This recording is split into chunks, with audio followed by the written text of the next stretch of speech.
On the 11th of March, the war at sea stopped looking hypothetical. 2 fuel tankers were set ablaze in Iraqi waters, 1 crew member was killed, and 4 more vessels were struck across Gulf waters, which means this was not a warning shot into empty water, it was a working pattern of violence against commercial shipping. The flames were not the real shock. The real shock was that verified footage caught 2 tankers burning in Iraqi waters while the world was still talking about risk, as if merchant crews had not already become part of the battlefield. And the strait itself was already swallowing ships into the same logic.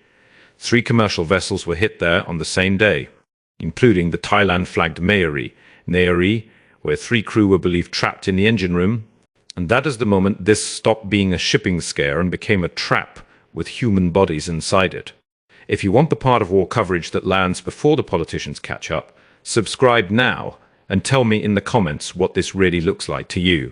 Retaliation, blockade, or a toll system built out of fear and fire. The phrase people are clicking on now is brutal for a reason. 23 ship attacks, 11 dead crew, $100 oil. Even before every running count settled, the lower-end verified picture was already bad enough to prove the same thing. Hormuz had stopped behaving like a normal shipping lane and started behaving like a weapon. And the trap did not begin with one spectacular day. Early in the crisis, 1 tanker was already ablaze, at least 4 others were damaged, and about 150 ships were stranded, which means the system was freezing almost as fast as it was bleeding. That is the first thing most viewers do not realize. A choke point does not die only when nobody can pass. It dies when enough ships are hit, enough crews are terrified, enough insurers panic, and enough owners conclude that the route may still exist on the chart, but no longer exists in any sane commercial sense. That is why the word trap is stronger than closure. Closure sounds neat, it sounds official. A trap is uglier. A trap lets some things move, some things burn, and everyone else wonder whether the next transit is commerce or roulette. By the 20th of March, daily traffic through the strait had fallen by about 95%, with only 99 vessels making the passage so far that month. That number tells you the real story faster than any speech can. The route was no longer functioning on trust, and once trust leaves a choke point, the damage spreads much faster than the flames. Now the deeper layer comes into focus.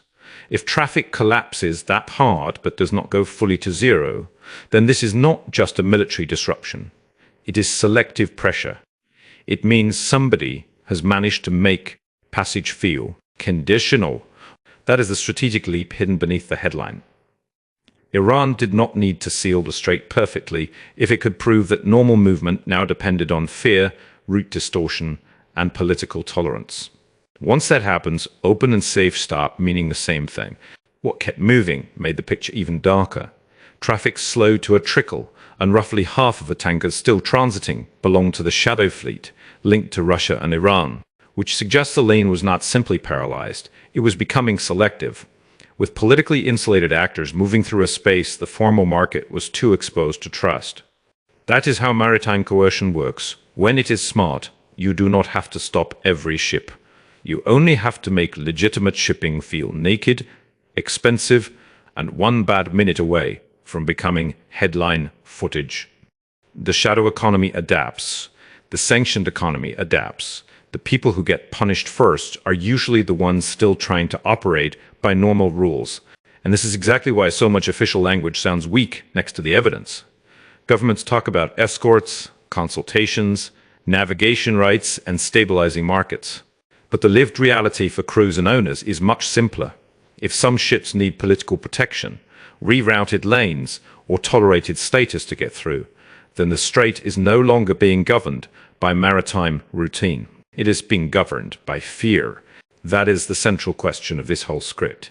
Did Iran merely threaten Hormuz, or did it prove it can turn the world's most important energy artery into a gate, one that stays technically open, just enough to confuse the public while still forcing everybody else to behave as if passage now requires permission? The answer gets clearer when you strip away the slogans and look at what the violence actually did. These were not abstract incidents on a map. These were named hulls, named crews, and repeated demonstrations that civilian commerce could be folded directly into wartime leverage. At least two of the key cases cross deep into deliberate targeting territory. Sasi Vishnu and Masri Nari were documented through Iranian claims, attack footage, and shipping data, which means this is not just a story about maritime insecurity, it is a story about civilian commercial ships becoming intentional leverage points. And this is where the information war starts lying through tone more than through facts. One side says the ships ignored warnings, another says this proves a war crime at sea. Both are fighting to define the meaning of the same strike because meaning decides whether the world sees a rogue assault, a limited warning regime, or the first draft of a new maritime order built on selective fear. But the evidence strips the argument down to its bones. Merchant ships were hit, crews were killed, evacuated, or trapped. Traffic collapsed, costs exploded. The rest is political packaging around a reality nobody on board those ships got to debate. That is why the Madari Nadari matters so much. It compresses the whole crisis into one unforgettable shape. A merchant vessel burning in the strait. 20 crew rescued. 3 believed trapped below. And a world order that suddenly looked much less solid than all its briefings and alliances claimed. And once you understand that image, you understand why the official reassurances feel thin. Because the real problem is not whether a coalition can announce something. It is whether anybody can restore confidence fast enough to make owners, insurers, and sailors believe the next voyage through Hormuz is shipping instead of sacrifice. The bluntest strategic assessment cuts through all of that performance. Normal exports do not resume unless the fighting stops, or Iran's capability to disrupt shipping is neutralized, which is another way of saying the route cannot be trusted. Again, while the tools that broke trust are still sitting in range, that should hit like a hammer, because it exposes the gap between television confidence and operational reality. Escort plans sound powerful, reinsurance sounds technical, diplomatic coalitions sound serious. None of them magically reverse a situation where one successful strike on one commercial hull can erase weeks of reassurance in a single afternoon. This is the attacker's advantage in a choke point. It is cheap to threaten. It is expensive to certify safe drones, speedboats, missiles, signal, chaos. And the suspicion of mining do not all need to succeed at once. They only need to keep possibility alive long enough that the market starts pricing fear as if it were a blockade. And Hormuz is built for that kind of leverage. It is narrow, shallow, politically loaded, and too globally important to fail gracefully, which means every strike there is never only a strike. It is also a stress test on the idea that the world's trade arteries remain open unless a formal war says otherwise. The structural exposure is brutal. Roughly 27% of the world's maritime trade in crude oil and petroleum products and 20% of global LNG trade pass through this strait. So even a partial breakdown here creates a shock the modern energy system has almost no room to absorb cleanly. That is why this cannot be reduced to Middle East tensions without sounding stupid. A place carrying that much oil and gas does not need a total shutdown to become a global crisis. It only needs enough damage, enough panic, and enough lost confidence that buyers, carriers, refiners, and governments all start making emergency decisions at once, and there is no elegant bypass waiting in the wings. Some volumes can reroute, some countries can lean on reserves, some pipelines can soften a corner of the hit. But the arithmetic is still merciless. Hormuz carries too much, too fast, for anyone to replace it smoothly once normal maritime behavior disappears. That is exactly why the third number in your title matters so much. $100 oil is not just a dramatic benchmark. It is the market admitting that this has moved beyond theater. Triple digits say traders no longer trust a quick fix. Triple digits say the route itself has become part of the war. At one of the key panic points, Brent crude jumped 9.2% and settled at $100 or 46 a barrel. That move is not just a finance story. It is the moment maritime violence starts leaking into freight costs, industrial margins, inflation fear, and the daily life of people who have never even looked at a map of the strait. And that may still understate the danger if you hear it the wrong way. $100 oil is not the full consequence. It is the first loud proof that the world no longer believed that this would be patched over in a few calm press conferences. Once the benchmark starts moving like that, every new incident becomes both a tactical attack and an economic multiplier. This is why the safest version of the story is also the dumbest one. War in the Gulf pushes prices higher. Sounds tidy and manageable. The reality is uglier. Repeated attacks on merchant shipping turned a global artery into a stress machine. And the market responded by telling you in one brutal number that it believed the machine was real. But even oil is only the visible edge of the damage, because oil is the number audiences already know how to fear. The real blast radius runs much wider than fuel bills.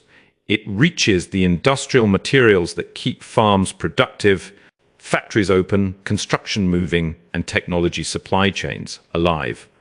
The trap extends beyond crude into methanol, aluminium, sulfur, graphite, and other core industrial inputs. That means Hormuz is not only an oil story, it is a wider supply chain shock that can hit fertilizers, manufacturing, construction, battery materials, and the slow burn costs that viewers feel long after the footage of burning ships leaves the front page. That is the hidden cruelty of this kind of crisis. The dramatic part is immediate, the expensive part is delayed. First the ship burns, then the insurer reprices, then the route changes, then the cargo tightens. Then an industry somewhere far from the Gulf starts paying more for something most consumers never knew and traveled through that water in the first place. So when people say this is a regional war, that is only true on the map. On the balance sheet, it is global. On the supply chain, it is global. On the inflation line, it is global. A few square miles of water can still transmit fear into the wider economy faster than most governments can narrate what is happening. And that brings us back to one of the most misleading comforts people reach for. The idea that some countries are insulated because they do not buy the same Gulf barrels directly. That sounds good until you remember how oil, freight, and war risk are actually priced. They are priced globally. If the benchmark jumps, the shock travels. Around 25% of the world's seaborne oil trade transits the strait, and bypass options are limited. That means the real vulnerability is not just who imports directly from the Gulf, but how violently the global market reacts once one critical route starts behaving like a corridor that can punish ordinary passage. Now we get to the number fight, and this is where weaker scripts start drowning in their own caution. The exact running count kept shifting because the crisis was still moving. One official snapshot was lower, another verification set was higher, a later running tracker climbed further. That fog is real, but it does not rescue anybody from the actual meaning of the pattern. So here is the ruthless version. If the harsher shorthand in the Title 23 ship attacks 11 dead crew, $100 oil captures, where the crisis hardened in public memory, then the world just watched a commercial sea lane become a battlefield instrument in less than a month. And if later audits trim those first two numbers back toward the lower-end verified counts, the strategic conclusion still survives untouched, because the lower-end verified case is already enough to wreck the old assumptions. Multiple commercial ships were hit. Crews were killed or trapped. Traffic through Hormuz collapsed by about 95%. Oil blew through the level that turns a regional war into a global economic event, and no major power produced a fast, credible way to restore normal trust in passage at scale. That is the title payoff. Not just that ships were attacked, not just that crew died, not just that oil spiked. The real payoff is that the world learned it can be held at the mouth of a narrow sea by a campaign of selective violence that moves faster than diplomacy, faster than insurance, and faster than the machinery supposedly built to keep trade alive. And the final image still comes back to the same place. Not to a speech, not to a tanker chart, but to a merchant ship hit in transit. Smoke pouring out, crew forced into the water or trapped below, while governments argue over wording and markets quietly admit they do not believe the route is normal anymore. That is why the answer to the central question is yes. Iran did not need a perfect blockade to change the balance of power in Hormuz. It only needed to prove that enough violence, enough uncertainty, and enough selective tolerance could make the global economy behave as if permission now mattered more than rite of passage. Once captains start asking not whether the lane is open, but whether they will be allowed to survive it, the strategic shift is already complete. Stay close. This channel follows the pressure point until the headline breaks, not after.